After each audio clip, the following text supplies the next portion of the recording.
Leo was just about to head back to Oregon with Sophia and Chloe when he got another call from Laureen. She told him the deal for the apparel production facility that Richard Chien had been building was officially done. She wanted Leo to come by and take a look whenever he had a chance. Evergreen Capital had poured a ton of resources into the project, and in the end, Leo had swooped in and picked it up for a song. Along with the facility came the distribution licenses for all those foreign sportswear brands Richard had acquired. At this point, it seemed like Leo had a near monopoly on the domestic athletic apparel market. When the call came in, Leo was in the middle of enjoying a peeled grape that Chloe had just popped into his mouth.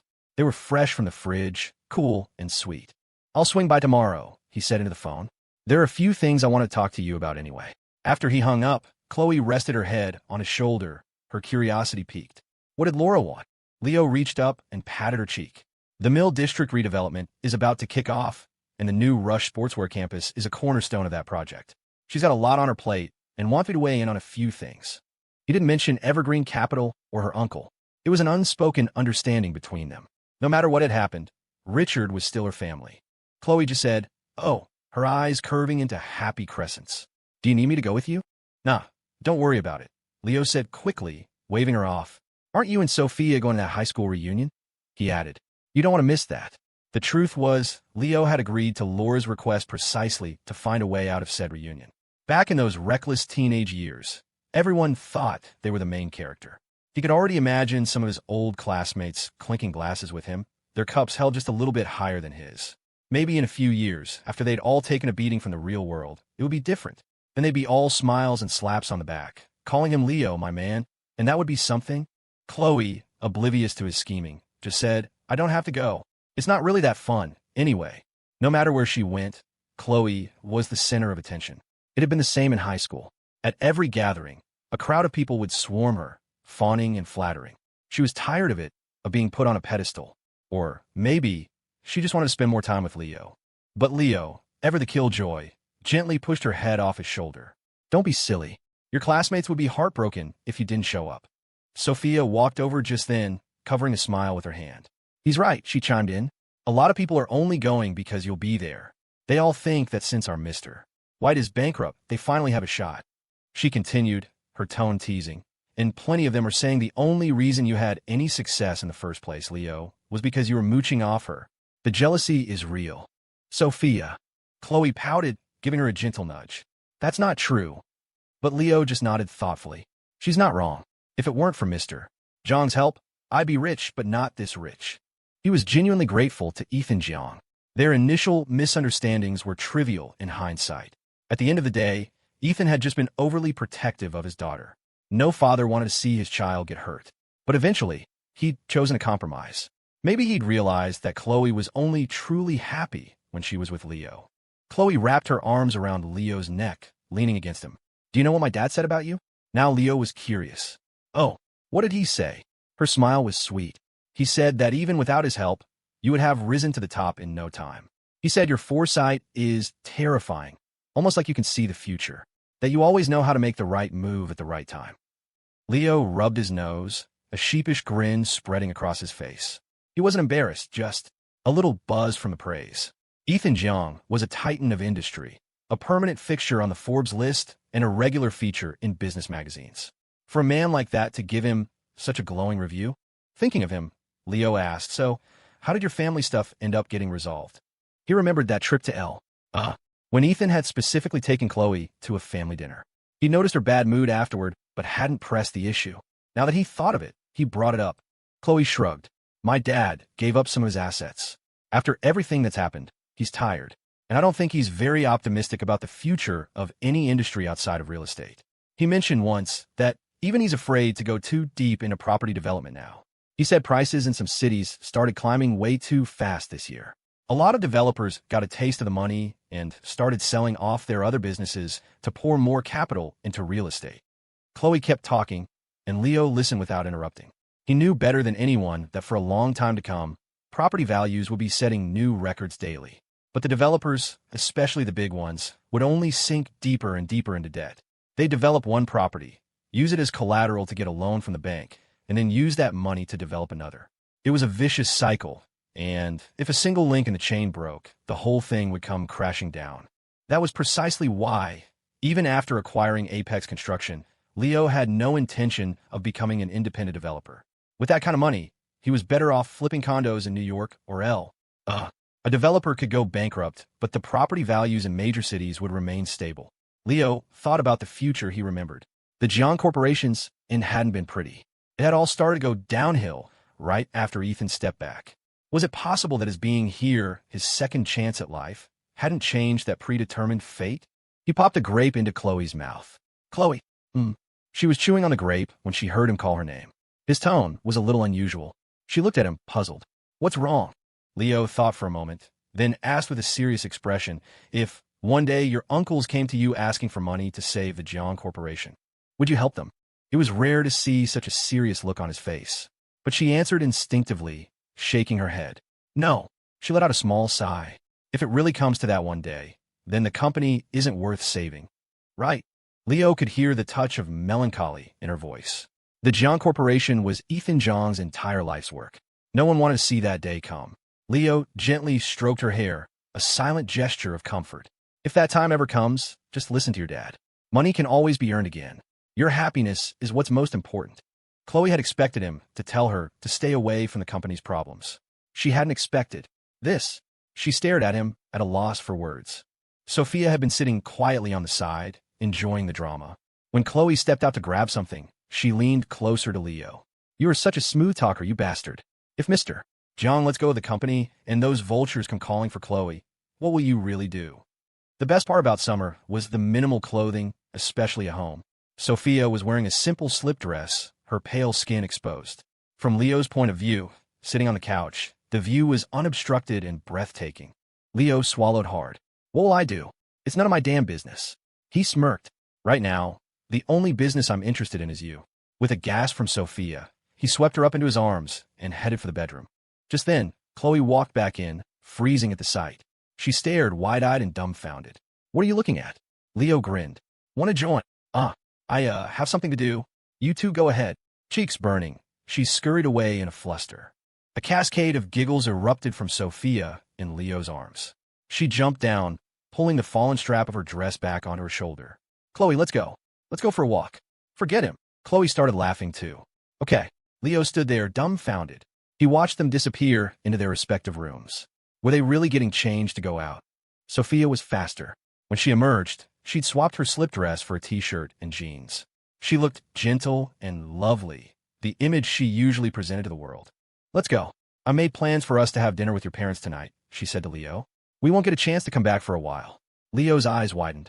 You what? Dinner with who? Chloe came out then, wearing a pink t-shirt and a knee-length plaid skirt. Long white socks hugged her calves, giving her a youthful, energetic look. Her style was completely different from Sophia's, a contrast Leo thoroughly enjoyed. Well, let's go. Leo walked over, draping an arm around each of them. The feel was different on each side. The pleasure of this moment was beyond words. At home, they were one way. Out in public, they were another. Leo felt like the odd man out. Chloe and Sophia walked ahead, laughing and chatting. The moment he tried to join them, they'd push him away. When he tried to force his way between them, a sharp pain would shoot through both sides of his waist. Pinching was apparently an innate female talent.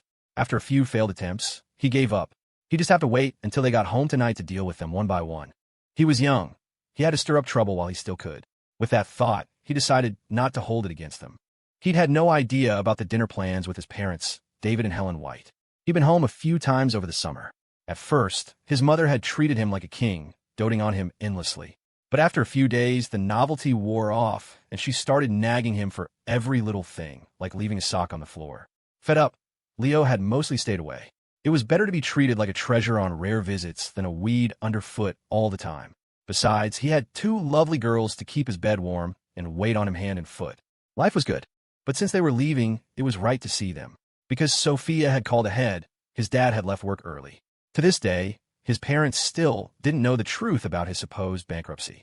They were still diligently working, helping him save up money for a wedding. Helen hadn't gone to work at all today, spending the time getting herself ready.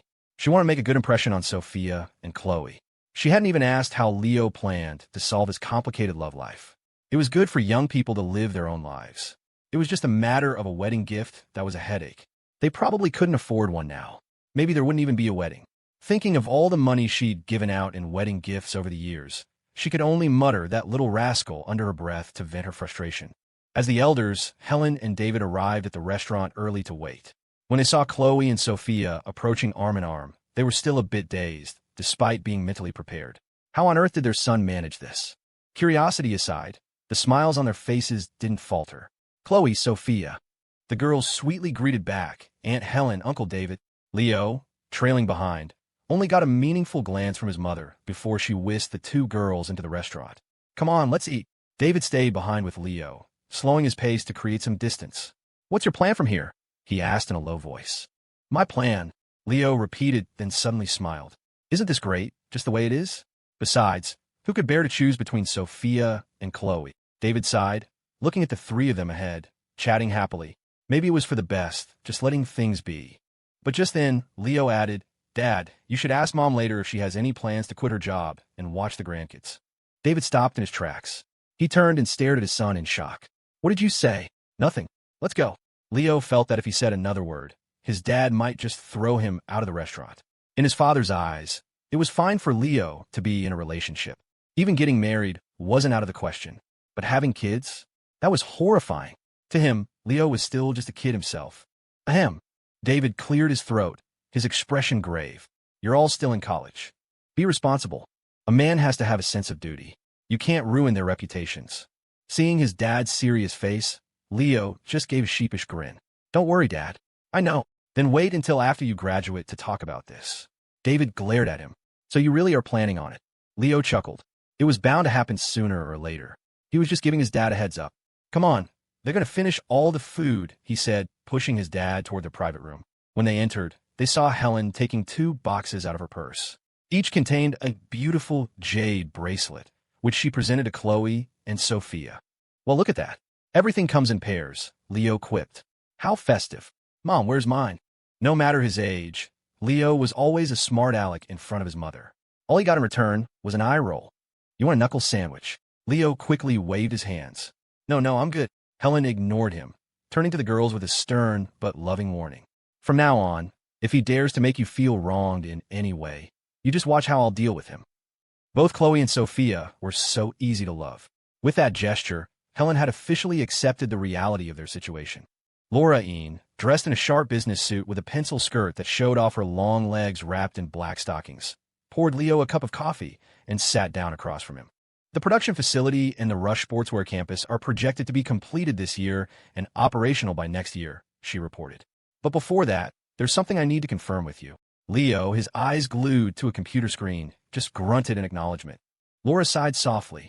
To acquire the production facility, we've used up most of the cash in the company's accounts, and we've been contacted about repaying the loan from Mr. Jiang. Should we consider a round of financing? A lot of financial institutions are interested in us. Leo shook his head decisively. Financing can help a company grow rapidly, and our valuation and net worth would skyrocket. But in the end, you become beholden to capital. You lose control. We're not discussing this again. Laura knew Leo's personality. She hadn't brought it up before, but as things stood, the company's bank balance wasn't enough to guarantee continued operations. That's why she had to ask, well, what about the money, Mr. Jiang lent us? Back when Leo was fighting Richard Qian's price war, Ethan Jiang had extended a significant loan to Rush Sportswear in the Jiang Corporation's name. It was that capital that had given Leo the confidence to go head-to-head with Richard. Normally, Ethan would never rush Leo to repay a loan, but things were different now. Leo had already heard from Chloe that the Jiang Corporation was undergoing a financial liquidation. The former titan of Riverbend's industry was about to be broken up. It was a sad thought. Financing is out. We'll find another way. If we're really in a pinch, we can use the shares held by Silver Fir Capital as collateral for a loan. Once the production facility is up and running, we'll have a steady stream of products hitting the market. We could buy the shares back then. Leo had no intention of defaulting on his debt to the Jiang Corporation. In fact, from this point on, he didn't want any further ties to it. The Jiang Corporation was one thing. Ethan Jiang was another. Laura nodded, understanding. With business out of the way, Leo's curiosity got the better of him. So, how are you liking it here in Riverbend? Is your family still trying to set you up on dates? At the mention of this, Laura deflated like a popped balloon. This surprised Leo. What's wrong? Laura's face was a mask of misery. They're still at it. So, even a powerhouse like Laura Ian couldn't escape the fate of being nagged to get married. Leo chuckled. You haven't found anyone you like? You must have plenty of suitors now. Laura shot him a look, but didn't answer. Instead, she refilled his teacup, pouring until it overflowed. The message was clear. Topic closed. Leo rubbed his nose sheepishly and laughed coldly. Huh, the world really is a cold place. The moment I'm not your boss, you give me the cold shoulder. Laura opened her office door, a clear signal that he could leave. Leo stood up and patted his pants. Before he left, he added, if you can't find someone, then don't. It's not a big deal. I'm planning on building a retirement home one day. I'll stay to bed for you. He walked out without looking back. Laura stared at the overflowing teacup on her desk, a dazed look on her face. He had come, but it was as if he hadn't been there at all. Just as she was about to clean up, Leo reappeared at the door. Hey, Laura, after you're done here in Riverbend, you should move to Oregon. It's quieter there. Laura turned to look at him and nodded softly. When she saw he still hadn't left, she raised an eyebrow. Is there something else? Leo pointed to the clock on the wall. It was lunchtime. Chloe and Sophia went to their reunion. I've got nowhere to eat. Can I borrow your cafeteria card? Rush Sportswear had its own cafeteria with a wide variety of food. From employees to management, almost everyone ate there. Leo had crashed it a few times before, back when the company was still officially his. But now, things were different. He needed a card. Fine, let's go. Laura grabbed her purse from her chair and walked toward him. As they left her office, they ran into a young assistant bringing over some documents. Ms. Ian, here are the notes for this afternoon's meeting. She hadn't noticed Leo at first. When she handed over the file, her eyes widened in surprise. Mr. Why? She stammered, clearly thrilled. You're here. Back when Leo was in charge, he had implemented a lot of employee benefits. He had a strong base of support. When news of his troubles broke, many had been genuinely upset. Fortunately, even though the boss had changed, the company's structure and benefits had remained, and had even improved slightly. Leo smiled warmly. Just came by to see how things are going. Ms. Ian, you have a meeting this afternoon? In that case, maybe... Before Leo could finish, Laura shot him a glare and muttered, Chatterbox. Her mood seemed to have soured, and she was more irritable than usual. In the past, she might have made a sarcastic remark or two, but she'd never given him a dirty look. Now, it seemed she was letting her true feelings show. After all, he wasn't her boss anymore, and she had a right to be angry. He had basically dumped the entire company in her lap. The old Leo, for all his idleness, still had to sign off on major decisions and bear the consequences. Now it was all on her. One wrong move, and the company could be ruined. She lived by the words, be cautious, which were framed and hung in her office. Leo didn't dare say anything back. He felt a little guilty himself. For the past year, he really had thrown all the dirty work her way. After glaring at Leo, Laura turned back to the assistant. Postpone the meeting by an hour. Okay, I'll let everyone know. The assistant then looked at Leo. Goodbye, Mr. White. Leo smiled back. Goodbye. And next time, don't call me Mr. White. Just call me Leo. The assistant giggled. I couldn't possibly. In our hearts, you'll always be our Mr. White. All right, that's enough. Let's go, Laura said, seemingly unable to stand it any longer. She turned and headed for the elevator. Leo had no choice but to follow. If he didn't keep up, he wouldn't get any lunch.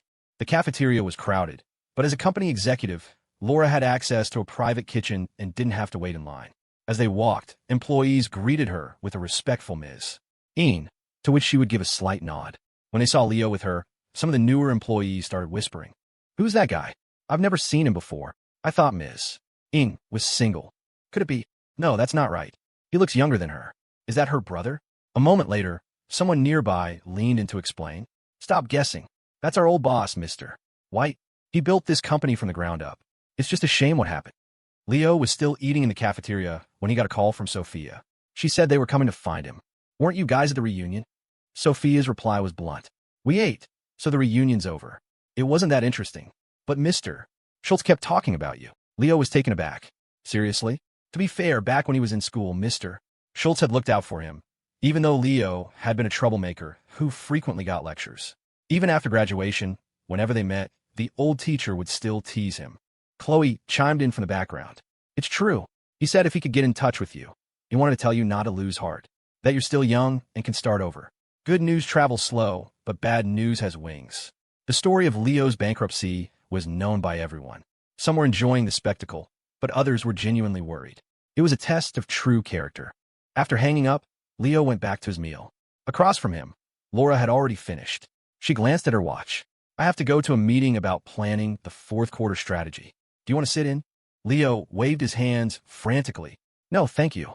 Laura, don't put so much pressure on yourself. I trust you with the company. Do whatever you think is best. Laura looked at him with a complex expression. His words moved her.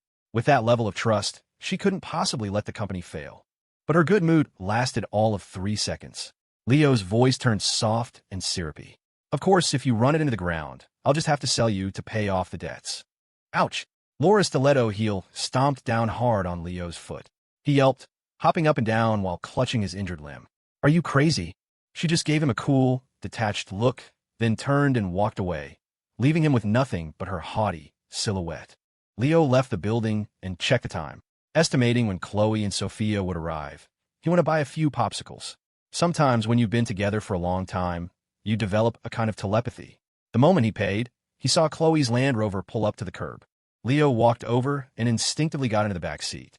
Whenever the three of them went out together, either Leo drove with the passenger seat empty or Chloe and Sophia drove while he sat in the back.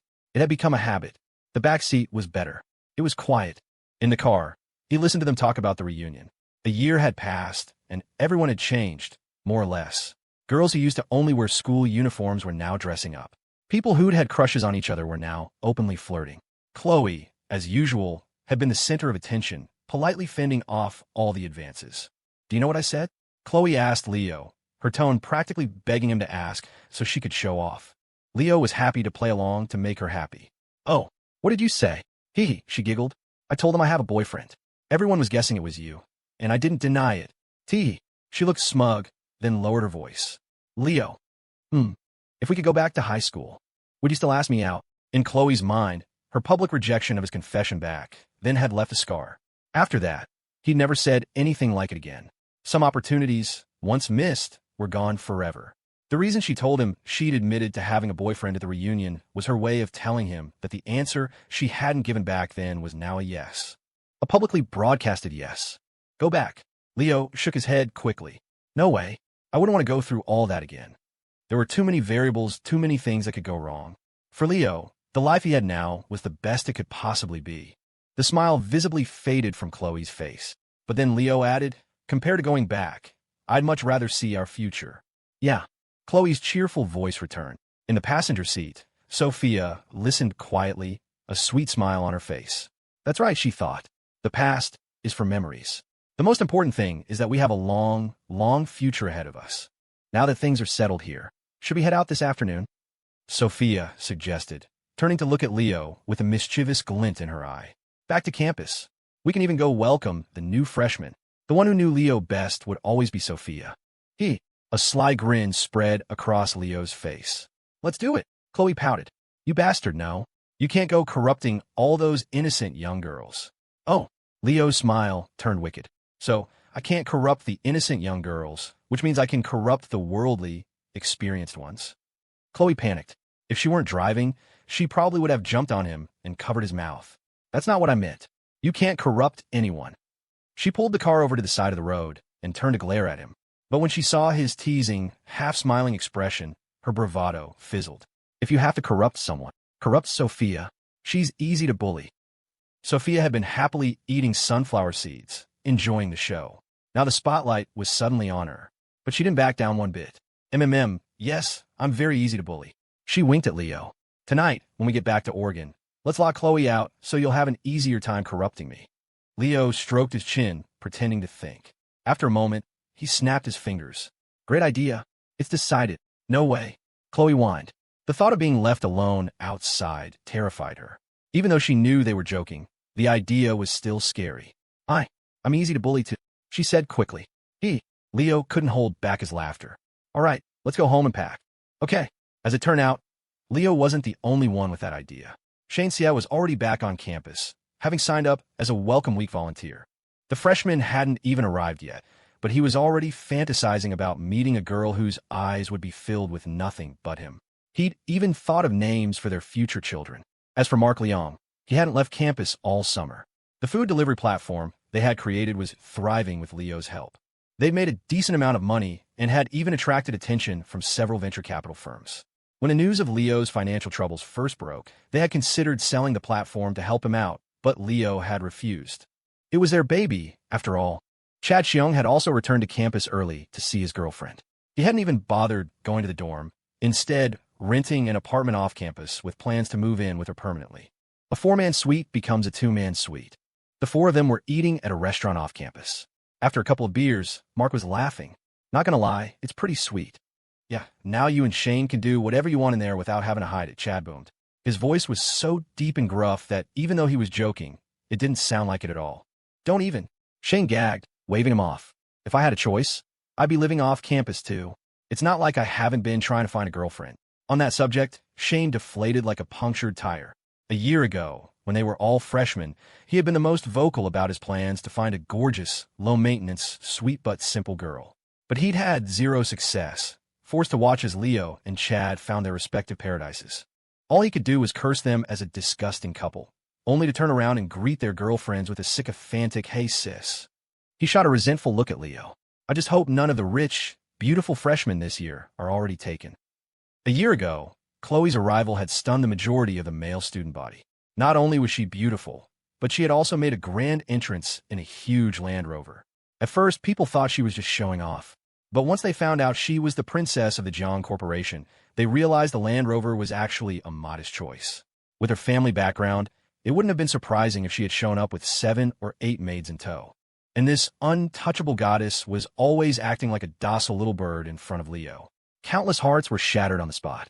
Leo swirled the beer in his glass, his gaze fixed on the foam. Listening to their laughter, he felt a wave of nostalgia. A whole year had passed in the blink of an eye.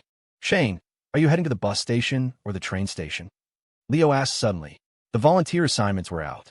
There were teams at all the major transportation hubs to ensure every new student experienced the warmth and enthusiasm of the upperclassmen. Of course, not all volunteers were like Shane, whose primary goal was to get a head start on a pretty freshman. Many had their own side hustles, selling useless but expensive trinkets. It was a rite of passage for all new students. Hearing Leo's question, Shane put down his glass and eyed him warily. "What are you planning?" The look on his face said it all. He was genuinely afraid of Leo. It seemed that wherever Leo was, there was no room for him to shine. "I'll give you a ride," Leo said with an innocent smile. But Shane decisively refused. "No thanks. The school has shuttle buses. I wouldn't want to trouble you. If you lean against that Kian of yours, I'm afraid those freshman girls will remember that image for the rest of their lives." Leo quickly denied it. "Do I look like that kind of person? I just think it's more comfortable to lean against a car." "It's not what you think. It's really not." As they were chatting, a group of girls walked in. The campus hadn't officially opened yet, and the freshmen wouldn't arrive for another couple of days, so the off-campus restaurants were quiet. You noticed immediately when someone new came in. Among the newcomers was someone Leo recognized. She wasn't surprised to see him there. She walked over with a radiant smile. "Eating here, are we?" Her voice was soft and sweet. Even Leo had to admit she was a natural-born campus host. Mark, sitting next to Shane, nudged him. "Hey, your former goddess is here." "Get out of here," Shane pushed back. "A goddess is a goddess.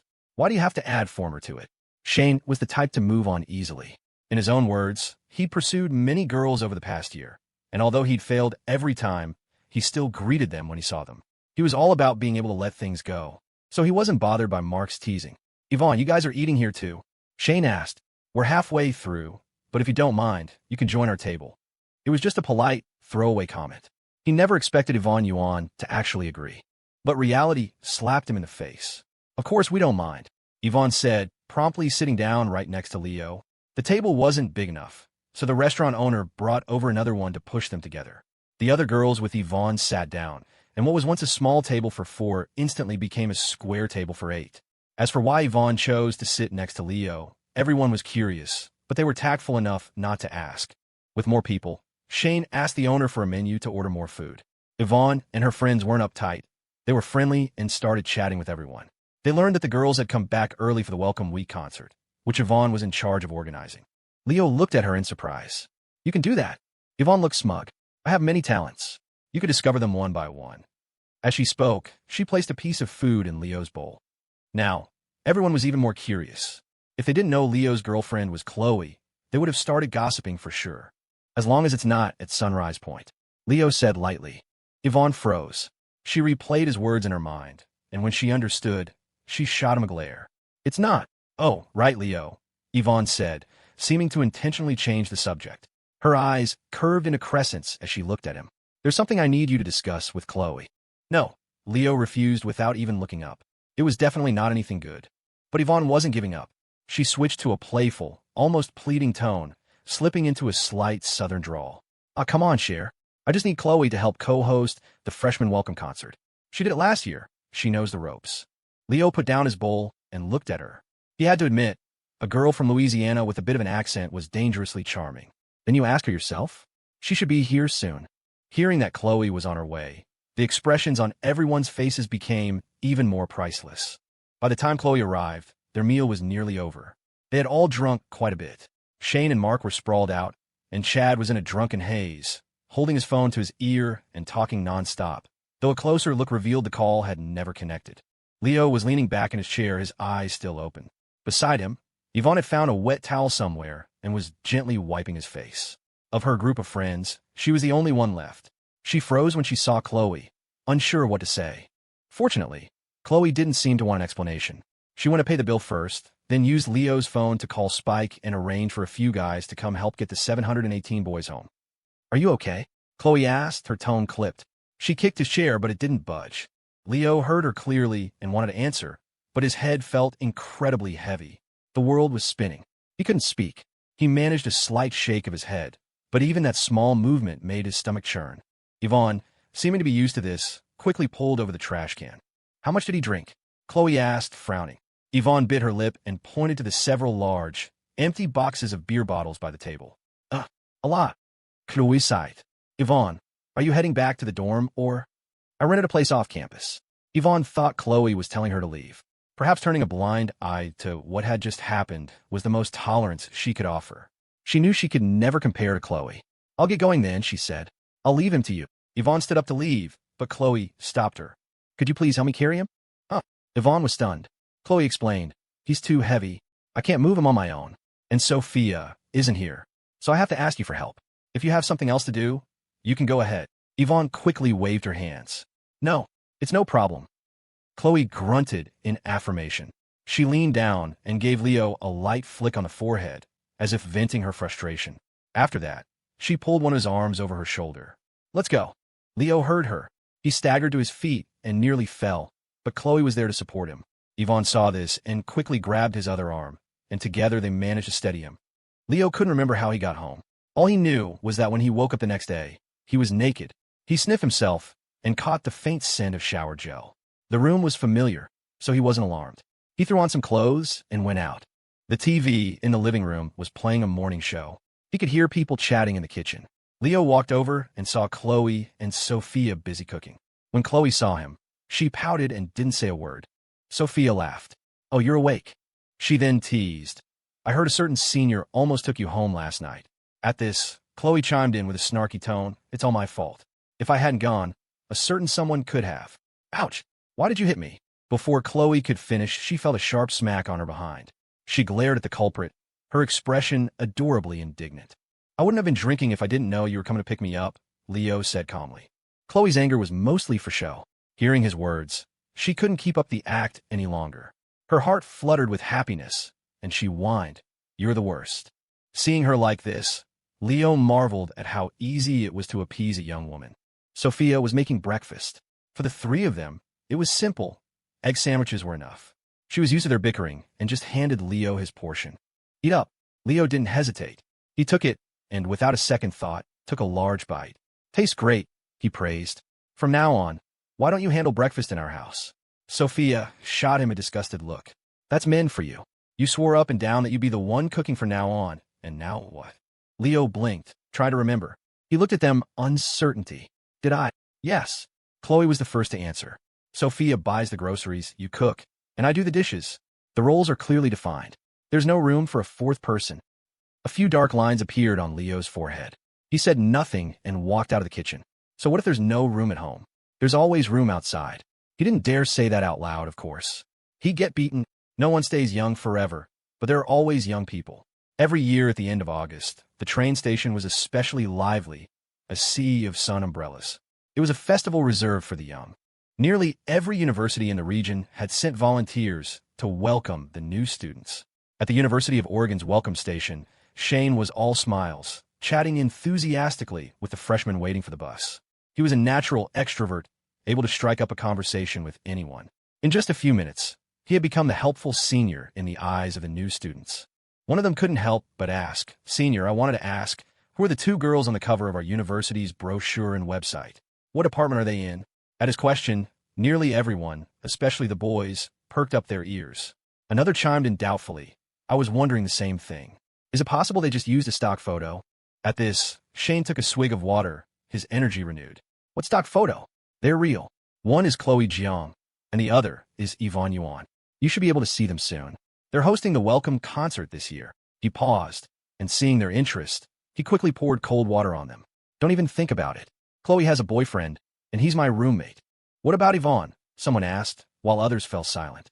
Shane's expression turned a little strange. He lowered his voice. "Yvonne, well, she likes someone to—" This time, all the boys went silent. Shane could practically hear their dreams shattering. The university's admissions office had used photos of Yvonne and Chloe for their promotional materials this year, and the effect had been surprisingly good, attracting a large number of young male fans. It couldn't be helped. In any era, good looks always made you popular. The boys were quiet, but now the girls started asking questions. "Senior, before I came, I did some research. Last year, our school had a super impressive freshman who started Rush Sportswear from scratch. It's a shame he went bankrupt. Is he still at our school?" The smile on Shane's face vanished. He yelled toward the other side of the welcome area, "Leo, someone's asking about you again." Leo was dressed in shorts and a t-shirt, wearing sunglasses. Usually a flip-flops kind of guy. Today, he was sporting a proper pair of athletic shoes. His face was clean-shaven. When he smiled, he was incredibly handsome. At least, that's what the freshman girls thought. "So that's Leo White. He's so hot." Shane, standing nearby, had a dark expression on his face. Seeing the girls fawning over Leo, he muttered under his breath, "Hot? He still has to take a dump squatting down." Ow! Before he could finish, Leo kicked him. He had walked over without Shane noticing, holding a plate of freshly cut watermelon, which he offered to the new students. "The bus will be here in a bit. Have some of this while you wait. It's freshly cut." "Thank you, senior." "You're welcome," Leo said with a natural smile. "Just don't beat me up when you see me eating ice-cold watermelon on the sidelines while Chloe fans me during your freshman wilderness orientation." The watermelon in their hands suddenly didn't seem so sweet. Someone seemed to have caught onto a crucial piece of information. "Senior, who are you?" "The Chloe Jiang from the brochure." "Is she your girlfriend?" "You're just figuring that out now?" "They've been together since high school. Our school is still full of stories about their epic romance." Leo looked at her in surprise. "You're from Riverbend?" "Yes," she said smugly, feeling a sense of camaraderie with a fellow hometown native. But then Leo asked, "All right, tell me, what are the stories they're telling about us in high school?" He was genuinely curious. As far as he could remember, there weren't many stories between him and Chloe back then. If there were, they were more like accidents. Sure enough, the young woman stuck out her tongue and giggled, her words not quite matching her expression. "They say you two are a perfect match, made in heaven." Leo was a straightforward guy. If someone said something, he took it as fact. Honk, honk. As they were chatting, a Land Rover pulled up to the curb and honked twice. The sound was lost in the general noise, and no one paid it any mind. Unable to get a response, Chloe got out of the car and yelled, "Leo, let's go." Her voice certainly caught everyone's attention. That's Chloe Jiang. She looks even better in person than in the photos." Leo patted his shorts and stood up. "Well, have a great start to the school year, everyone. See you on campus." He waved and walked over to Chloe. He had things to do today and couldn't linger. After he left, the buzz grew even louder. Someone couldn't help but remark, "He doesn't look like he's gone bankrupt." And what's a bankrupt person supposed to look like? Depressed. If I were his age and had built such a big name for myself, with a girlfriend that gorgeous, I wouldn't care if I went bankrupt. Stop dreaming. With your assets, you'd go bankrupt after one meal. Hey, don't say that. What if I started a successful business in college and tried to win her over? Think I'd have a shot. The discussion grew more heated. Shane didn't bother arguing with them. It was good for young people to have their daydreams. But the freshman girl from his hometown spoke up. "I bet you guys don't know who Chloe's father is, do you? She's with Leo, but not because he was some young prodigy." Her comment made everyone even more curious. "Who is Chloe's father?" "I've heard the name. I think it's Ethan Jiang, the chairman of the Jiang Corporation." The name Ethan Jiang was unfamiliar to these recent high school graduates, but the Jiang Corporation was a household name. Instantly, almost everyone fell silent.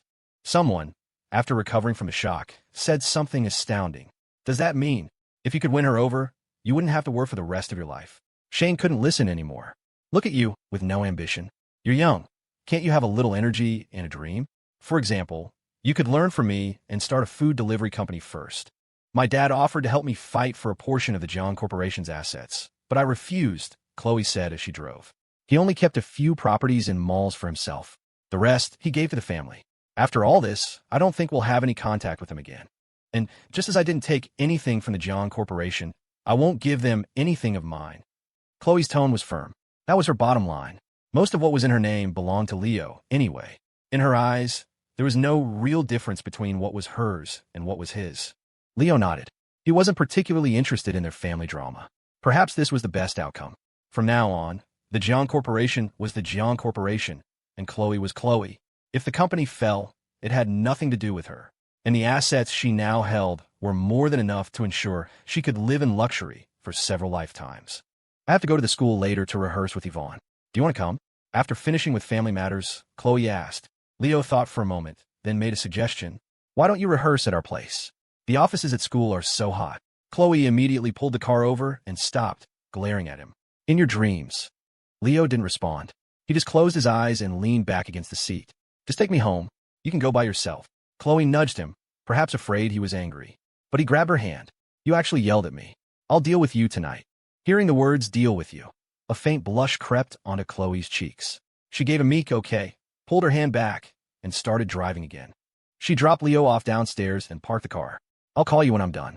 Remember to come pick me up. Okay. After getting his reply, she left. Watching her figure disappear around the corner, Leo took out his phone and sent a message to Sophia. Come down. Then he called Yvonne.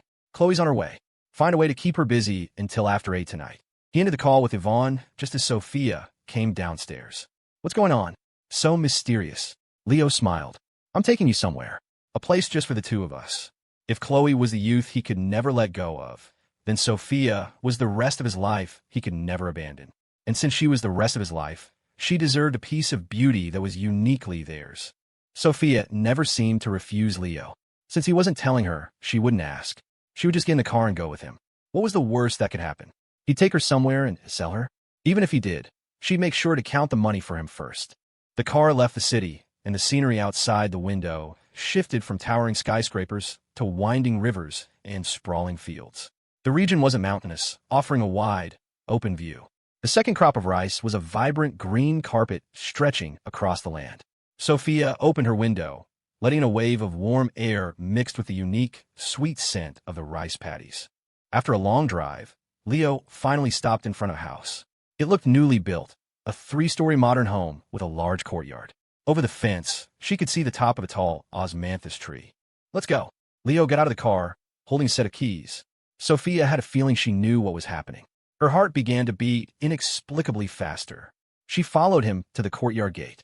Leo handed her the keys. Open it. Sophia didn't hesitate. She took the keys and unlocked the gate. With a soft creak, the wooden gate swung open, revealing the entire courtyard. The front was filled with lush greenery. Water trickled down a small rockery into a pond, making a soft, splashing sound. The yard was spacious. To the side, there was a small gazebo, and next to it, a swinging bench and a swing set. Sophia still didn't say a word. Everything here seemed to be arranged exactly to her liking.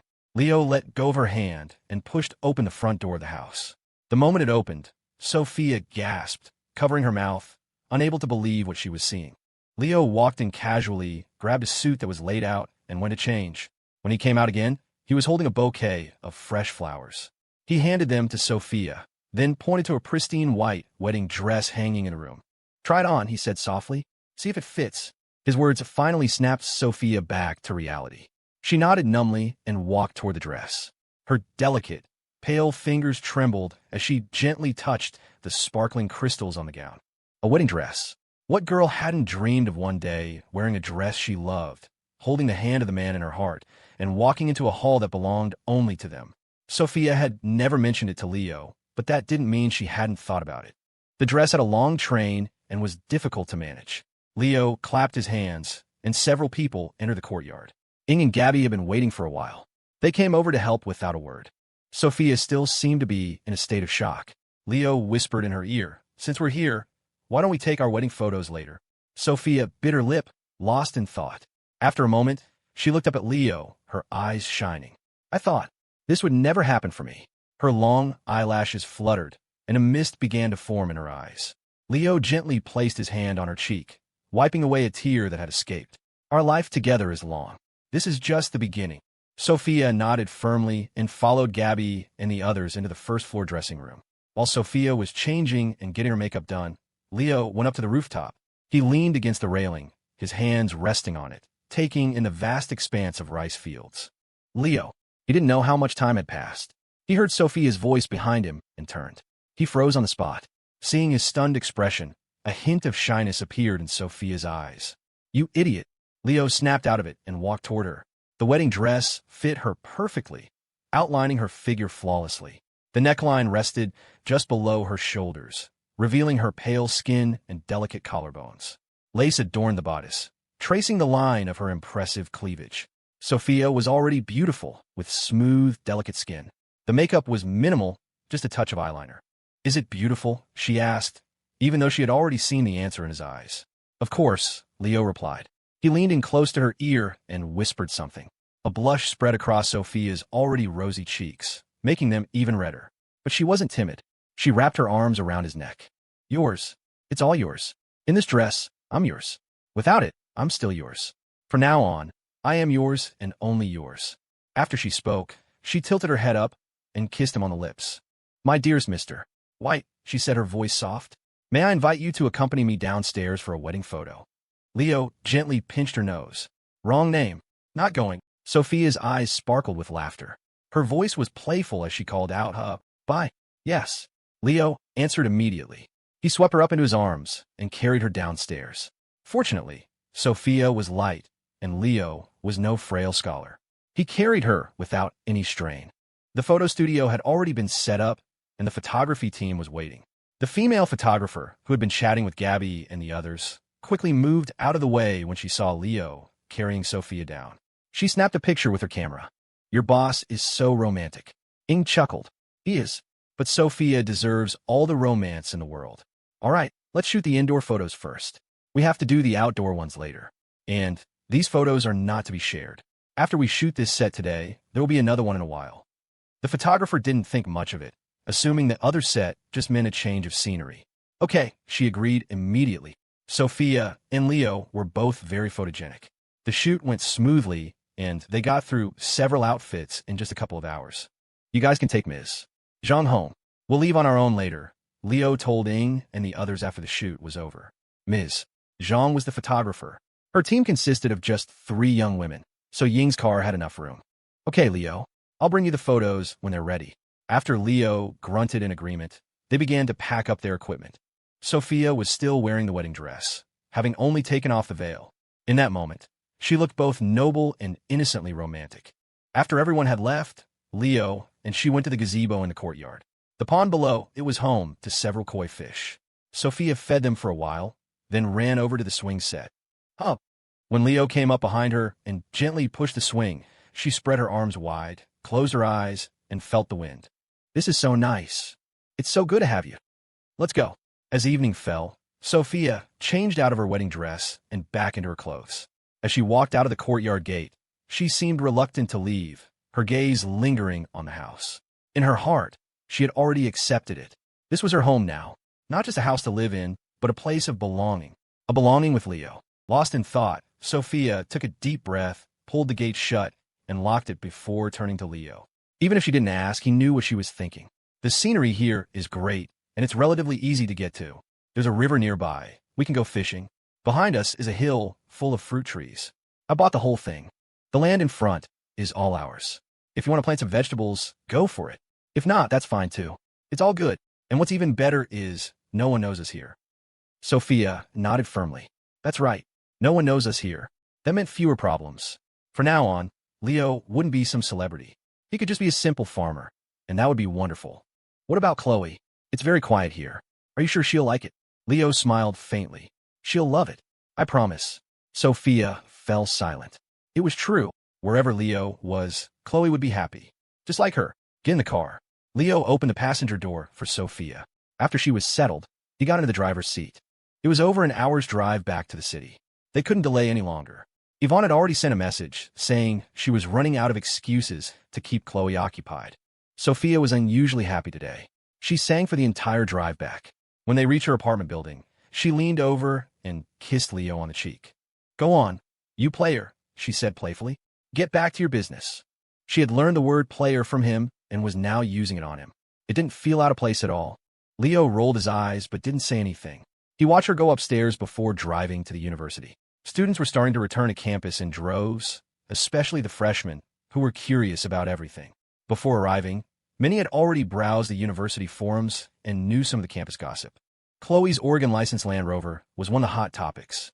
A luxury car paired with a beautiful woman was always a subject of discussion. The only downside was that this beautiful woman already had a boyfriend. Sigh, if only I had come to this school a year earlier. Maybe I would be the one getting out of that Land Rover. I don't know what Chloe sees in him. You think they'll break up? They're only sophomores. Maybe I'll have a chance then. That's Chloe Jiang we're talking about. If you get with her, you're set for life. Leo got out of his car and heard the snippets of conversation. He paid them no mind. It was good for young people to have dreams. "You're finally here." Just as Leo was about to call Chloe, he heard her voice behind him. She sounded like she'd been waiting for a while. "Phew, you have no idea. We went over those few lines of the host script over and over again. It was exhausting. If I had known, I wouldn't have agreed to it." Her voice was full of resentment. If it weren't for that script, she wouldn't have been separated from Leo for so long. To her, the most important thing was to be with him. Leo reached out and stroked her cheek. "Come on, I'll treat you to dinner." "Okay." Chloe nodded. Then she remembered something and turned to wave behind her. "Bye, Yvonne." "Bye." Leo then noticed that Yvonne had been with her. He gave a nod and got into the car. "Hey." As soon as Chloe got in, she blasted the AC and rolled up the windows. "Are you hiding something from me? You deliberately had Yvonne keep me busy today, didn't you?" Leo turned to look at her, feigning confusion. "What makes you say that?" "Oomph, I knew it." Chloe leaned over and sniffed him. Confirming that she only smelled Sophia's perfume, she leaned back.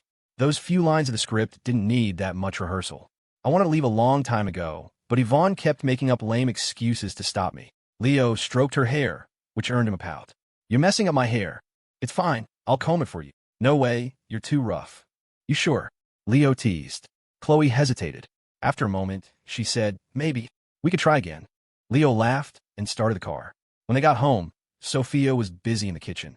Chloe instinctively changed in her house clothes and went to help, all the while complaining to Sophia about how terrible Leo was. Leo tried to listen in, but they both shooed him out. "Sophia, you have no idea. He had Yvonne lie to me. A whole afternoon. Do you know how I survived? And what was he doing all afternoon anyway?" A faint smile played on Sophia's lips as she tried to hide her own guilt. "He was busy, I guess." Chloe narrowed her eyes, studying her. "You really don't know?" she asked softly, teasingly. Sophia's eyes darted around as she tried to think of an answer. Fortunately, Chloe then muttered to herself, "Fine, if you don't know, you don't know." "Oomph, everyone has secrets. Except me." Her tone was sour, as if she had just eaten a lemon raw. Even at dinner, she kept her head down, not wanting to talk to anyone. Sophia shot Leo several looks, urging him to comfort her, but he acted as if he didn't see them, just eating his food. Chloe had her moods, too. She was terrified that one day, Leo would suddenly leave her. Leo knew this, so he didn't offer much comfort. After dinner, he went back to his room. When he came out again, it was past 10 o'clock at night. It was dark outside. Chloe and Sophia had both gone to their rooms. Leo tiptoed to Chloe's door and tried the handle. As expected, she had left it unlocked. But as soon as he stepped inside, a pillow hit him in the face. He heard Chloe yell, "Who's the pervert? I'll beat you to death." She rushed over and started pummeling him. Her small fists were weak, and her blows felt like tickles. He quickly subdued her. "Keep fighting, beautiful. The more you resist, the more excited I get." An unknown amount of time passed. It finally stopped. Chloe's cheeks were flushed as she lay on Leo's chest, seemingly too exhausted to speak. The ends of her hair brushed against his face. His hand was still on her waist, gently stroking her skin, enjoying the unique tranquility of the aftermath. "Honey, please don't leave me, okay?" Her voice was very soft. Thankfully, the room was quiet, and Leo heard her. Chloe's feelings for Leo weren't just love. They were a deep-seated dependence. He gently patted her back. Not now and not ever. I told you from now on, wherever I am, that's your home. MMM. Just don't you be the one to run away from home. I won't. Leo gently kissed her forehead. Go to sleep. When you wake up tomorrow, I'll take you out to play. Not long after he spoke, he heard Chloe's soft snores. She was already asleep. The next morning, Leo felt a tickle on his nose. He opened his eyes to see Sunshine and Chloe. She was lying next to him, propped up on one elbow, her slender legs kicking playfully as she tickled his nose with her hair. When she saw his eyes open, she broke into a wide, happy grin. You said you'd take me out to play today. Did I? Leo rubbed his eyes, feigning confusion. Yes. Chloe looked at him indignantly. You're not allowed to go back on your word. Leo rolled over and pinned her beneath him. Their eyes met. Chloe wasn't intimidated at all. She proactively wrapped her arms around his neck. Honey, time to get up. Sophia's already left. Leo was confused. Chloe held out a small note. Here. Leo took it. It was from Sophia. Her roommate was back, and they had made plans to go shopping. At the end of the note, she told him to take care of himself, followed by a big smiley face. Chloe blinked at Leo. If you don't get up soon, I'm leaving too. Leo rolled his eyes and fumbled around on the bed. Seeing this, Chloe handed him his phone and even helped him dial Sophia's number. You're awake? Sophia's voice came through the phone, teasing. After getting a response from Leo, she laughed. I made breakfast for you and Chloe. Remember to eat it. I'm having lunch with Holly and the others. Then we'll shop a bit more before heading back. Leo felt relieved. He told her to stay cool and hung up. Just as he did, he faintly heard Holly's voice on the other end saying something like, You're so good to that player. The phone had been on speaker, so Chloe had heard it too. She looked at him playfully, swinging her legs. Play. Honey. Leo affectionately tapped her nose. You think that's being a player? You want to see me be a real player? No. Chloe quickly covered his mouth. She was genuinely scared. Sigh. You're not very good at being a faithful husband. My dear little hubby. Leo closed his eyes and didn't say anything. A moment later, he opened them again. Chloe was still staring at him. Are we going or not, my little wifey? We're going. Chloe rolled off the bed. Leo stretched, taking a deep breath. The room was filled with Chloe's scent. A light, fresh fragrance that was incredibly comforting. Sophia had already made them breakfast sandwiches, ready to eat. By the way, honey, where are you taking me today? Chloe asked, nibbling on her sandwich. Leo reached out and wiped a crumb from the corner of her mouth. He didn't answer her question, instead asking one of his own. Chloe, would you rather live in the city, with all its conveniences, or out in the countryside? A place where no one knows us, in a little house we built ourselves, living a shameless life of waking with the sun and cuddling under the covers at sunset. Chloe looked at him, her gaze unwavering. Honey, no matter where we are, the only place I like is a place with you and Sophia. She said it with such earnestness, and perhaps fearing he wouldn't believe her, she even emphasized, as long as you don't leave me alone, I'll go anywhere. Leo smiled and pinched her cheek. Then let's go, to a place where we'll all be together from now on. There's an old saying, if your love is separated by mountains and seas, you can level them. Chloe Jiang was not Sophia Sue. Growing up, Ethan had given her all the romance and surprises a girl could want. She had no need to fantasize about candlelight dinners or grand, formal gestures. Sophia loved mountains and rivers, so Leo took her to see the world. But Chloe, what she needed was the simple, steady presence of someone by her side, day in and day out. The late August air was hot, the wind a warm wave against their skin. Leo wasn't one for suffering needlessly, so he certainly wasn't about to drag Chloe around under the blistering sun. He took her to the Apex Hotel. While the hotel no longer officially belonged to him, the management treated Leo with the same deference as always. The rooftop sky garden remained his exclusive domain. Chloe didn't understand why Leo had brought her here, but when the elevator doors slid open, she froze.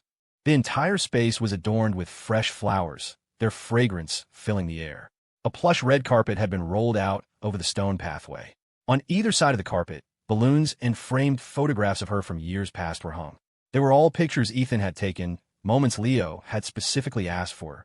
At the end of the carpet stood a round, red platform. On it rested a single bouquet of flowers. Leo took Chloe's hand and led her forward. He picked up the bouquet, and from within its petals, he retrieved a ring. Chloe's heart hammered against her ribs. Before Leo could even say a word, she launched herself at him, tackling him to the ground. I do, she shouted, her face split by a joyous grin. She snatched the ring, slid it onto her own finger, and held her hand up to the sun, admiring the way it sparkled. She loved it. Maybe we could get up first, Leo asked from his position on the floor. Chloe was sitting on top of him, and she wasn't exactly weightless. Chloe didn't seem to hear him. She was laughing like a fool, still playing with the ring. A moment later, she leaned down, cupped his face in her hands, and planted a loud, smacking kiss on his lips. What did you just say? Leo was at a loss. He gave up. The carpet was clean, and neither of them was the type to be fussy. He simply wrapped his arms around her waist, gave a slight twist, and reversed their positions, pinning her beneath him. Chloe blinked, her gaze locked on his. She was already beautiful, but in this moment, she was breathtaking. Say you love me, Leo said, his voice low. A flicker of mischief crossed her eyes. You first. I love you. After he said it, her smile widened. I love you too, my man. She whispered, then pressed her lips to his. They stayed like that for a long time before reluctantly pulling apart, still lying on the carpet, their hands intertwined. Leo, marry me, okay? A gentle breeze blew past as she spoke, carrying a sweet scent. Before Leo could answer, she quickly added, I'd be happy even with a wedding that's just the two of us. Leo sat up abruptly and looked down at her. Seeing his intense gaze, Chloe suddenly felt a little timid. It's okay if we don't. Before she could finish, Leo expertly scooped her up in a princess carry and started walking toward a room off to the side of the garden. She'll close your eyes. Hearing his soft voice, Chloe, though confused, did as he asked. Her trust in him was absolute. She felt him gently place her in a chair.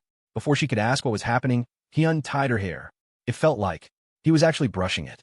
Then she felt something light and soft drape over her neck, tickling her skin. As if worried she might peek, Leo found an eye mask and gently covered her eyes. Just as Chloe's mind was racing with possibilities, she finally heard his voice again. The eye mask was removed. You can open your eyes now. Chloe's eyes flew open.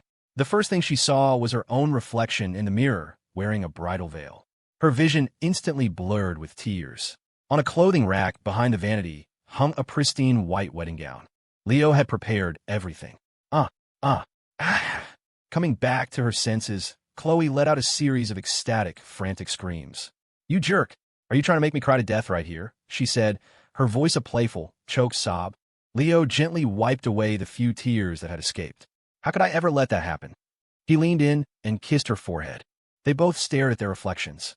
With the veil, Chloe looked ethereally beautiful, like something from a dream. Leo felt a wave of emotion wash over him. Both Chloe and Sophia had given up so much for him. Chloe wasn't stupid. In that moment, she understood what Leo and Sophia had done on their trip. She didn't say it out loud. Some things were better left unsaid, understood between them. For her, the most important thing was that they would all be okay, together from now on. She had experienced too many farewells. All she wanted was a simple home, a place without constant business trips, without endless schmoozing, without running from one city to the next. Just a home, with 3 meals a day, through 4 seasons a year.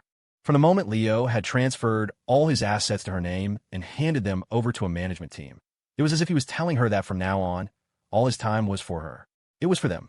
Chloe turned and wrapped her arms around Leo's waist, resting her face against his chest. Breathing in his scent, nothing else in the world seemed to matter. Leo stroked her hair. So, Ms. Chloe Jiang, he whispered, are you willing as the bride to attend this wedding for two? Chloe snuggled closer, her tears dampening his shirt. She looked up at him. Will you help me change? Dressed in a wedding gown, Chloe was a princess, regal and impossibly beautiful. It was only when she looked at Leo that the familiar, shy look of a young girl in love would appear. For her, perhaps wearing this dress for him was the greatest fulfillment she could ever ask for. Mr. White, for the rest of our lives, please take good care of me. Of course. Hearing his reply, Chloe smiled playfully. No ordering me around. You're only allowed to love me. She paused. At most, you can make me do the dishes. Leo lifted her hand to his lips and kissed her knuckles. Not a chance. You also have to sweep and do the laundry. You can do it on Mondays, Wednesdays, and Fridays. Chloe huffed, not really arguing. She just muttered, look at you getting so smug. Leo pulled her into a hug, patting her back. That's because I love you. Chloe hummed. I really, really love you. They stood there for a long time before Chloe finally pulled away from his embrace. She looked at herself in the mirror, admiring the dress more and more. Leo watched her, a sense of wonder filling him. This was the love of his youth, and now, the rest of his life. This was his white moonlight, the girl who had written in a notebook all those years ago, "Remember to marry me." After a long silence, Chloe sighed contentedly. "Whatever. I don't care. As far as I'm concerned, I just married myself off." Life was beautifully ordinary. What mattered wasn't how you spent the days, but who you spent them with. On weekdays, Leo, Chloe, and Sophia lived in an apartment near the university, convenient for classes. On weekends and holidays, they escaped to their house in the country. Life for the three of them was peaceful. Leo had taken Chloe to the little country house before, and she'd grown to love the quiet atmosphere, especially at night. With no light pollution, you could sit on the porch swing and stare up at a sky blanketed with stars. The harvest moon was almost full, casting a bright, silvery light over the yard. "Sophia, we should get an astronomical telescope," Chloe suggested. Sophia, sitting nearby, answered cheerfully, "Okay. And winter is coming. We definitely need a fire pit. We can all sit around it and keep warm." Leo lounged in a reclining chair, not joining their conversation. The domestic details, he was happy to let them handle. He held a woven fan, flicking it occasionally. Curled at his feet was a small yellow dog he'd found on the side of the road. He'd named him Buddy. "Oh, right. My parents are coming tomorrow," Sophia said, walking over to Leo with a fruit platter. Leo grunted without opening his eyes. After learning that they weren't planning to return to Riverbend for the holiday weekend, David and Helen had announced they were coming to visit to see how their son was living. Chloe pulled up a small stool, nudged Buddy out of the way with her foot, and claimed a spot. Leo. Hearing that tone, Leo knew trouble was coming. He rolled over, giving her his back. Chloe was persistent. She poked him. "My dad is in town, too. We should invite him to celebrate with us." Sophia chimed in. "Yeah, Ethan's all alone here. It would be sad. We should invite him." It was clear Chloe had already coordinated with Sophia. At the mention of Ethan Jiang, Leo sat bolt upright. "As long as he doesn't bring a knife, he can come for the holidays. He can come for New Year's, for all I care." Ethan had almost completely relinquished control of his empire. Most of the Jiang Corporation's assets had been handed over to other family members. He'd kept only a small fraction for himself. He had fought his whole life to earn a bigger dowry for Chloe, to ensure she wouldn't be bullied by her in-laws. But from the looks of it, no amount of money could stop Leo from bullying her. The crucial part was, she seemed to enjoy it. Truthfully, Ethan could have easily found a beautiful young stepmother for Chloe, but he hadn't. It seemed he intended to spend the rest of his life alone. Chloe was his only remaining tie. After learning that she and Leo planned to settle down near the university, he'd started making plans to move here as well. Chloe planted a loud kiss on Leo's cheek. "No way. My dad is super nice." With that, she dashed into the house to find her phone. Sophia sat down next to Leo, her gaze following his up to the sky. "It's so beautiful." "Yeah, it is," Leo agreed. "Soon, you might not be able to see a sky this clear anymore." Sophia didn't seem to understand what he meant. Before she could ask, she felt Leo's hand begin to wander. Even at night, the early autumn air was warm, and she was dressed lightly. His hand met no resistance. "What about your aunt and Uncle and Elle?" Leo asked, his hand exploring a soft curve. "What are they doing for the holiday?" Sophia seemed accustomed to it. Far from stopping him, she leaned closer, making it easier for him. "They're not coming, but they said we should all get together during the next break, including my parents." "Okay," Leo agreed on his father's behalf. After all, he'd run off with their daughter. It was only fair that David and Helen clean up some of the mess. Chloe's call with Ethan was quick. She came running back out, excited. Hearing her footsteps, Leo reluctantly pulled his hand back, a look of playful complaint on his face. Sophia saw it and giggled. Sometimes, Leo could be surprisingly dependable. "He's coming tomorrow morning," Chloe announced. He even asked if he should bring any food. It was clear Ethan was happy to. Another year, another holiday. The next morning, before Leo was fully awake, he heard Buddy yapping in the yard, a series of high-pitched barks. "Sophia, you in the mood for dog meat today?" Leo asked, his eyes still closed. He. Sophia's giggles filled the room. Last night, after they had all gone to their separate rooms, Leo had snuck into hers. The only evidence of a night's events was the sleepy smile on her face. "Get up, sleepyhead. Chloe's going to be knocking on your door any minute. And don't forget, Ethan's coming today." Her reminder jolted Leo. He shot up in bed and grabbed his phone. Wow, past 8 o'clock. Just then, he heard the honk of a car horn from outside the yard. Leo peeked through the curtains. A distinguished middle-aged man was getting out of a stately Mercedes S500 and opening the trunk, which seemed to be packed with groceries. "Dad!" Chloe's voice came from the balcony of the room next door. "I'll be right down." As she spoke, Leo was already pulling on his pants and slipping back into his own room. Sure enough, a moment later, his door was pushed open. Leo was in the middle of fastening his jeans. "Oh," Chloe gasped and just stared. Leo gave her a look. "Seen enough?" Chloe shook her head. "Never enough of my man. But we can continue tonight. Hurry up, my dad's here." Leo nodded, quickly finished dressing, and spent 2 minutes splashing water on his face before heading downstairs. Buddy was still barking, but when he saw Leo, he immediately ran over, circling his legs. Even when Leo nudged him away with his foot, the dog came right back. "Go on, get." "Not now. My beloved father-in-law is here. You have to be on your best behavior. You hear me?" "Woof, woof, woof." Chloe watched from the side. "Figures. You're both dogs. You can communicate without any barriers." Leo ignored her and went to open the yard gate. "Ethan, you're here early." Ethan was about to reply, but Chloe cut in. "Ethan? That's not what you were calling him a second ago." Ethan was confused, unsure what she meant. Just then, he heard Leo mutter, "Oh, right. I should be calling you Dad." A muscle in Ethan's jaw twitched. He wanted to scold him, but just then, Buddy trotted over, wagging his tail and jumping up on him excitedly, leaving muddy paw prints all over his pants. Even Leo winced. Just from the fabric and cut, those pants looked expensive. Ethan noticed Leo's expression. He playfully nudged the dog with his foot and explained, "Bought them for $100 a pair. Pretty comfortable. I'll get you a couple next time." The world of the rich was truly simple and unpretentious. "Deal." Sophia came downstairs then. "Good morning, Mr. Jiang." Ethan already knew Sophia was there. He smiled warmly. He couldn't hold any ill will toward this girl. If anyone was to blame, it was Leo. "Good morning, Sophia. Sorry to impose today." "All right." Ethan seemed to remember something and turned to Leo. "The spot you picked is nice. Build me a house just like this right next door. Let me know when it's done, and I'll move in." Ethan Jiang had apparently never learned the meaning of the word guest. He made himself comfortable in the gazebo, tossing fish food from a nearby container to the koi in the pond while shouting at Leo. "I haven't had breakfast. Get on it. I've heard more than once from Chloe that you're a decent cook." The man was a king, and Leo had to serve him with a smile, not daring to utter a single complaint. "You got it." He headed for the kitchen. After last night's activities, he was starving too. This was the one inconvenience of country life. If you wanted to eat, you had to make it yourself. Chloe dutifully went to stand behind her father, massaging his shoulders. They hadn't seen each other in a while and had plenty to talk about. Ethan's main concern was whether Leo was bullying her. This was Chloe's cue to list her grievances. He made her scrub his socks, do the dishes, and deliberately scared her with a snake he saw on the back hill. Ethan could see she was happy. Her complaints were really just her way of saying how blissful her life was now. Sophia brought out a platter of washed fruit. Ethan popped a few grapes into his mouth. "Sophia, your parents are in L." Right. Yes." Sophia had been about to go help Leo in the kitchen, feeling awkward intruding on their family chat, but Ethan pulled her into conversation. He knew they were all high school classmates and had been close back then. He just never imagined it would lead to this complicated arrangement. Before, Ethan would never have allowed it.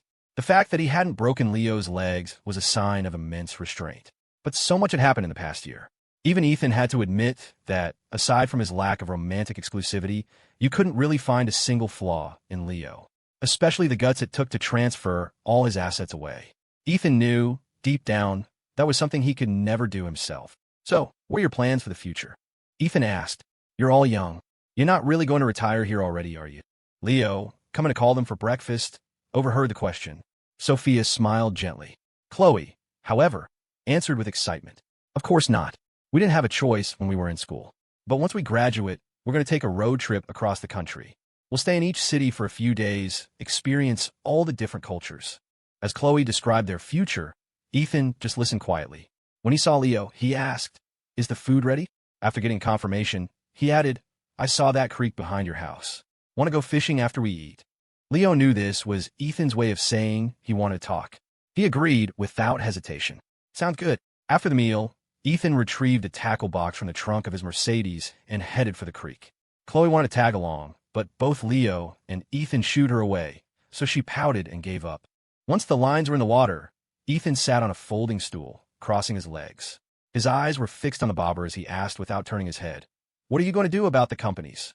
Leo's attention was also on the water. "I've given Laura and the operational plans for the clothing brands. The focus will be on brick-and-mortar stores for the next few years, then shift to online. But that's all small stuff. The main thing is silver fur capital.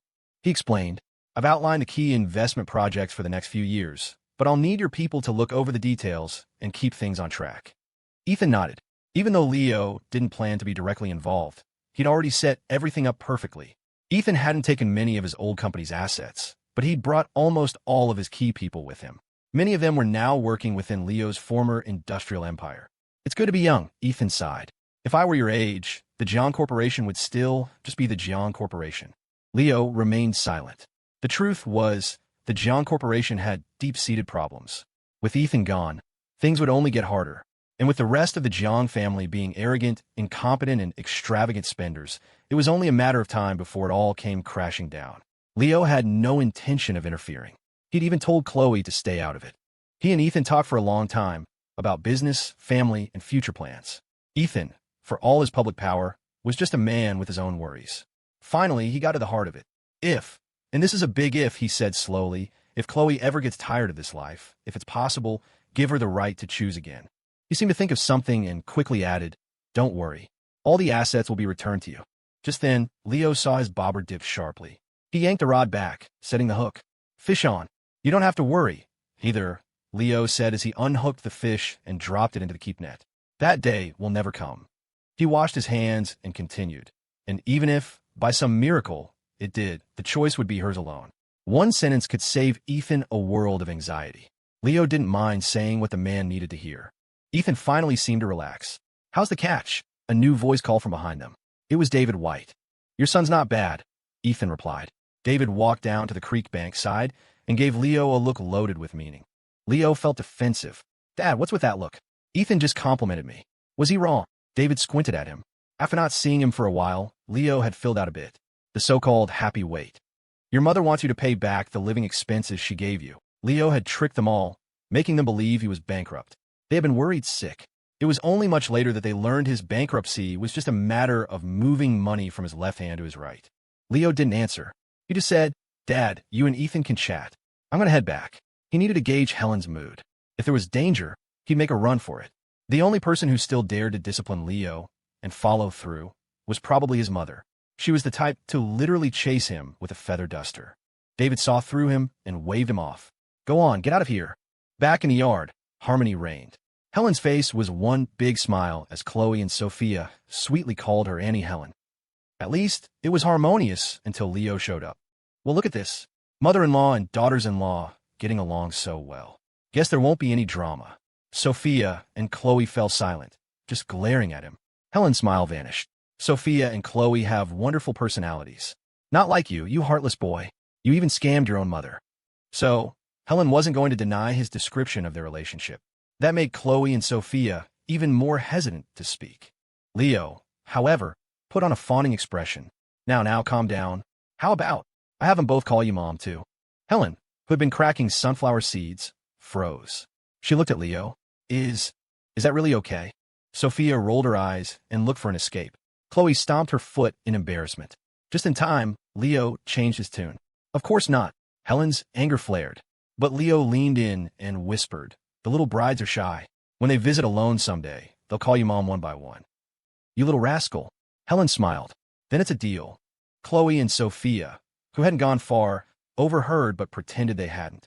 Near noon, Helen called David. It was time to come back for lunch.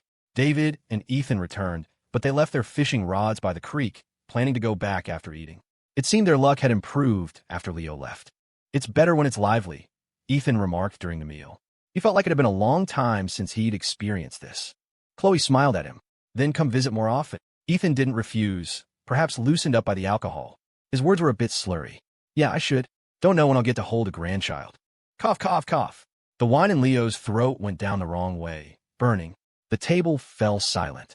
Only Chloe was there, protesting playfully. Dad, what are you saying? Ethan just smiled. Leo took the glass of water Sophia handed him and took a sip to soothe his throat. His wine glass was swapped for water, a detail Ethan didn't seem to notice as he continued to toast with him, reminding him to be good to Chloe, then, after glancing at Sophia, adding that he should be good to her, too. Ethan was drunk. Before he passed out, he was still mumbling about how he was getting old, couldn't even hold his liquor anymore. Ethan, Leo gave him a little push to confirm he was out. Then he turned to his own father. Dad, take it easy. We're drinking again tonight. Sophia's parents are coming over. What? Even Sophia was surprised. Clearly, she hadn't known. David immediately put down his chopsticks and shot Leo a glare, as if to say, "Why didn't you tell us sooner?" Chloe was propping her chin on her hand, smiling. "It's the holidays. It's supposed to be a reunion." Just as she spoke, another person walked through the door. Ketty was already in the area and had arrived quickly. "This place of yours is really hard to find," she announced. "Is there any food left? I'm starving." "Leo, go get me a bowl of rice." Kat strode in, but upon seeing Leo's parents, her face instantly changed. "Hello, Uncle and Annie." "Kat, there's no food left. Why don't you make some yourself?" Leo teased. Kat then spotted the passed-out Ethan Jiang. Her expression was priceless. "Are you really not worried Stephen Sue is going to fight him?" "If there's a fight, they'll be fighting me," Leo said dismissively. "Besides, it's a long shot whether Ethan will even be awake by tonight." Kat gave him a thumbs up. Thorough. Leo had underestimated Ethan's tolerance. After a 2 or 3 hour nap, he was back on his feet as if nothing had happened. He learned Sophia's parents were coming and didn't say much, just found an excuse to leave. Before he left, he reminded Leo again about building the house next door. Some things, even for a man like him, could only be avoided after he'd chosen to compromise. At least he had gotten the guarantee he needed from Leo. Sophia's parents arrived in the afternoon. They were warm and friendly toward Chloe. They were all decent people who knew the main culprit was Leo. Any objections they had were directed at him. After all, both Chloe and Sophia were simply in love. And in love, who can really say what's right or wrong? That night, there was more drinking at dinner. The conversation flowed freely. They learned that Ethan had been there for lunch. "Next time, maybe we can all get together," Stephen Sue suggested. "Our children's affairs are their own to decide. We don't interfere." David White chuckled, raising his glass for a toast. "Yes, we should all get together more often. It's good to have a full house." What is the greatest happiness? Different people have different answers. For Leo, happiness was holding a hand in each of his. One sweetly calling him honey, the other darling. One was his dear, one was his baby, and every holiday, every New Year, they would all be together. A bustling, noisy, chaotic house. That was the feeling of home. You must be Leo White, the new intern. It was Leo's first day of work at the headquarters of Silver Fir Capital. Freshly graduated, he had received an offer from one of the country's top venture capital firms. In the 4 years since its inception, Silver Fir had invested in a vast array of industries. Its shadow loomed behind many of the nation's publicly traded companies, especially in the tech sector. It had even financed foreign companies, like the wildly popular Apple iPhone. Financial experts had analyzed their portfolio. Every single venture Silver Fir had backed since its founding had yielded enormous profits, creating an investment legend. Consequently, everyone wanted to work there. The reputation was stellar, and the benefits were the best in the industry. Of course, the hiring standards were brutally high. "You're from the business school at the University of Oregon?" The man handling Leo's onboarding looked at his resume with surprise. "Yes." After Leo confirmed, the man gave him a long look. "Well, we don't really care about degrees here as long as you've got the skills. I'm your team lead. I'll be assigning your work. You've been through the orientation, so you know the rules. I won't waste your time. Your first task is..." As he was laying out the job requirements, the sharp click-clack of high heels echoed through the office. A moment later, people at every desk were calling out, "Morning, Ms. Yuan." The team lead saw Leo looking and explained, "That's the general manager's assistant, Yvonne Yuan. I think she graduated from the same school as you. She started here as an intern during college. Rumor is she's related to Mr. Liu, the GM. Don't even think about it. Plenty of guys have tried to ask her out over the years. Not a single one has ever even scored a lunch date." The team lead sighed. No idea what kind of man could ever win her over. It was clear he was a fan himself. Leo played dumb. Who knows? Maybe someone like me. The team lead shot him a disbelieving look, but didn't discourage him. He just clapped him on the shoulder. "Kid, don't always be looking for shortcuts." Just as he said that, Yvonne walked over. "Morning, Ms. Yuan." The team lead greeted her. Yvonne gave a slight nod in response. Just as she was about to speak, she heard Leo muttering to the team lead beside him.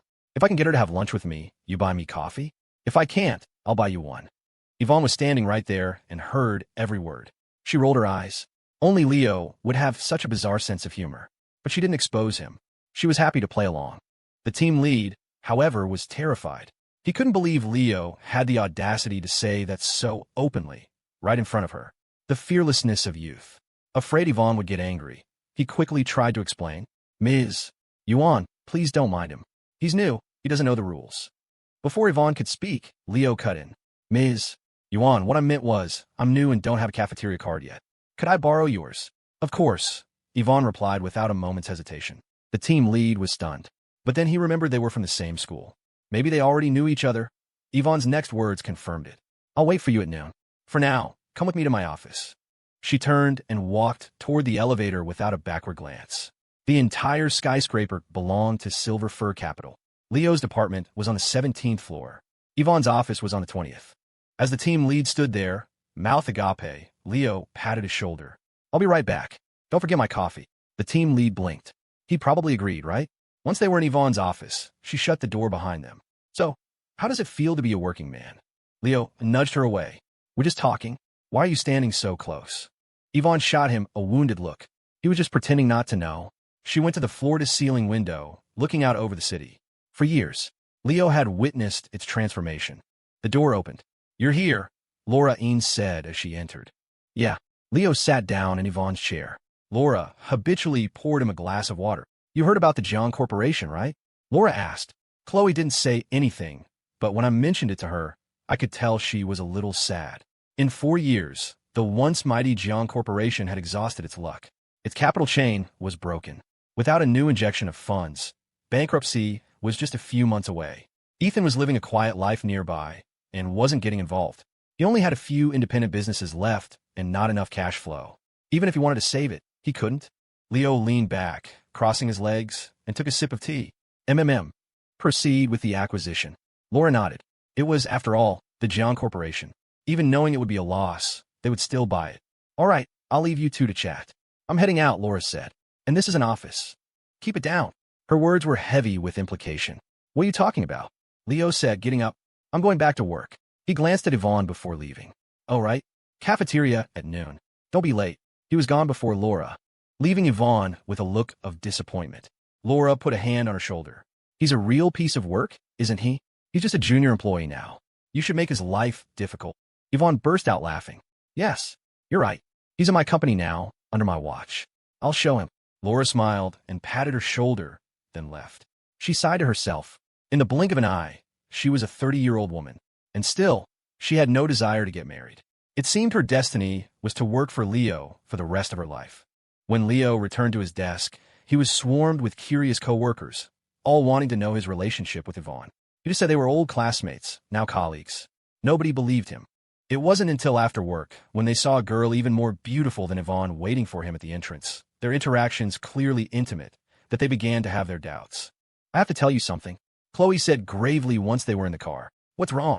That thing. It's late this month. Leo blinked. He froze. A moment later, an uncontrollable joy spread across his face. Let's go. Home. When they got home, they found Sophia busy in the kitchen. Leo rushed over to stop her. I told you I'll handle this. You need to rest. Seeing his cautious behavior, Sophia couldn't stop laughing. It's only been a few days. It's not a big deal. Leo didn't care. He placed a hand on her stomach, feeling for something, anything. This was the pull of his own blood. Year after year passed. Leo sat in his reclining chair in the yard, enjoying a rare moment of peace. Beside him, Ethan Jiang, his temples now streaked with gray, rocked 2 cradles, one with each hand. It's Grandpa, he cooed. Say, Grandpa. The 2 babies just gurgled and gooed back at him, still unable to speak. After a while, Ethan suddenly shouted, Leo. What? Leo jumped. She's wet. Change the diaper, then. I don't know how. Oh, what a coincidence. Neither do I. The mothers of the children had gone shopping together. The 2 grown men were left helpless, staring at each other. Maybe you should find a new stepmom for Chloe. One who knows how to take care of kids, Leo suggested, earning him a kick from Ethan. Get lost. You got it. Leo went inside and fetched a diaper. It was his own child. He wasn't squeamish. Simple happiness is the most enduring. In the future, there would be many more stories. Side story. Whose little girl is this cute? For a successful man approaching 30, the happiest days were when the boss of the house was angry and had gone back to her mother's. If only she'd taken the kids with her, it would have been perfect. But alas, there were no if-onlys.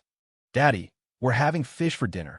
2 little girls, about 4 or 5 years old, were covered head to toe in mud. If it weren't for their big, bright eyes, Leo wouldn't have recognized them as his own.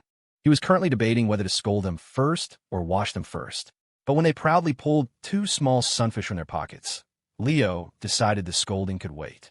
Fish was more important. After all, his daughters had caught it themselves. Still, a father had to maintain some authority. He snapped a branch off a nearby tree. "All right, whose idea was this? Didn't I tell you not to go near the creek?" "It wasn't my sister's fault." Lily, the older one, stepped forward, shielding her sister, Lucy, behind her. Her round eyes looked up at Leo pitifully. "We didn't go to the creek. We found them in the field." Lucy peeked out from behind her sister, a small head with blinking eyes. "Uh-huh. Daddy, we didn't go to the creek." Leo lowered the branch. He was just putting on a show anyway. He could never bring himself to actually discipline them, not like their mothers could, but his face remained stern. "Fish stays. You two go take a bath." Lily and Lucy emptied their pockets and, leaving a trail of tiny, muddy footprints, dashed into the house. Leo smacked his forehead. Great. Now he had to mop the floor, too. He suddenly missed their mothers.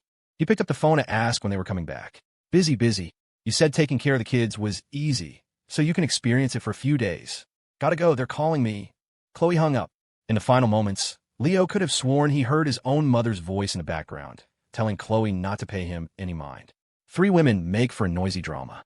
They were out having fun, leaving him to suffer.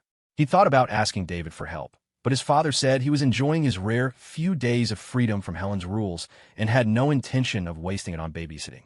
With his granddaughter's most adoring fan out of commission, Leo was stuck. He could only grumble that his old man had gone bad. Leo sighed. This was all his own doing. As he was mopping, his phone vibrated. He picked it up. At least Sophia was still good to him. She was checking in. "The fruit for Lily and Lucy should be running low. I ordered some more. Remember to pick it up." Leo put the phone down. He was about to grumble that Sophia had gone bad, too, when the phone vibrated again. "There's a gift for you, too. Pick it up with the fruit. We'll try to be back soon." Leo smiled, but he muttered, "Who needs it?" and tossed the phone aside to continue mopping. After their bath, Lily and Lucy were transformed back into rosy-cheeked little angels. They smelled sweet, their hair still damp. The moment they saw Leo, they burrowed into his arms. "Daddy, dry our hair." All right. Leo ruffled their little heads, one in each hand, and sat them down on their special little stools before getting the hairdryer. He was getting quite proficient at this. Practice makes perfect. He had planned to make them fish soup, but when he went to clean the fish after drying their hair, he discovered that Buddy, the yellow dog, had already made off with them. Leo didn't say a word. He just went to the kitchen and came back with a large knife. If he couldn't have fish, he'd have dog meat. Buddy, oblivious to the impending danger, wagged his tail and circled Leo, jumping up against his legs. Leo's principle for dog ownership was freedom, so Buddy was always running around outside, his paws caked in mud. With each jump, he left a fresh set of paw prints on Leo's pants. Lily and Lucy were not as clueless as the dog. Seeing the knife, they immediately ran to intercept. Lucy spread her arms wide. "Daddy, hug." Lily, meanwhile, grabbed the dog's tail and dragged him out of the yard, shutting the gate behind them. Leo could only put the knife down with a sigh and scoop up his daughters, one in each arm. It seemed dog meat was off the menu too. Grumble. One of the little stomachs suddenly growled. Lily blinked at her father. "Daddy, what are we having for lunch?" Leo asked. "Are you hungry?" Lily wasn't being entirely truthful. And no, Lucy was more direct. "I'm hungry." Leo tried to put them down to go cook, but they clung to him. "Daddy, hold us." "Daddy, I want pizza." We haven't had pizza in so long. When their mothers were around, such foods were strictly forbidden. It was only Leo who would secretly treat them once in a while. But today, he wasn't in the mood to indulge them. "I don't have any money. Do you?" Lily and Lucy looked at each other and shook their heads. "See? So we have to eat at home." But the 2 kids were persistent. They hopped down from his arms and rushed into a back room. A few moments later, he heard them struggling, calling out, "Daddy! Daddy!" Leo couldn't just sit there. He ran to see what was wrong. The sight that greeted him was both comical and heart-wrenching. The 2 little girls were in front of a woven basket taller than they were. One was pulling a rope at the front, the other pushing from behind. But the massive basket wouldn't budge. "Daddy, help!" Lily was using all her strength, but it was no use. She had to appeal to her father. Leo knew this basket. It was filled with wild walnuts the 2 had picked from the back hills. They were bitter and astringent. Sophia had tried one, pretended it was delicious to trick Leo into eating the other half, and then immediately spit it out. So had Leo. When Lily and Lucy had asked with expectant faces if they were good, Leo, not wanting to lie, but not wanting to hurt their feelings, had changed the subject by scolding them for getting their hands dirty. They hadn't thought much of it then, but when they saw Sophia and Chloe approaching with feather dusters, they'd panicked. Leo's threats were just talk. Their mothers were a different story. Now, with Sophia and Chloe gone, they had set their sights on the basket of walnuts again. "Daddy, let's go sell them." Lucy, though half a month younger than Lily, was the one with the clever ideas. "We'll have money for food then." A muscle in Leo's cheek twitched. These walnuts? Could they actually be sold? He didn't think so, but he felt a pang of pity for his daughters. They were going to such lengths just for pizza. All right, let's go. He was also curious to see how they would pull this off. But here are the rules. Daddy will help you carry them. How you sell them, and for how much, that's up to you. Lily looked a bit scared and glanced at Lucy. Lucy's eyes darted around. Okay. Leo sprang into action. He crouched down and hoisted the basket onto his back. It was at least 50 or 60 pounds, and the weight pressed painfully on his shoulders. But for his daughter's pizza, it was worth it.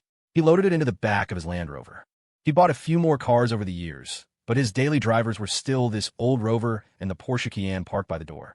While he was loading the basket, the two girls had dutifully climbed into the back seat and buckled themselves in.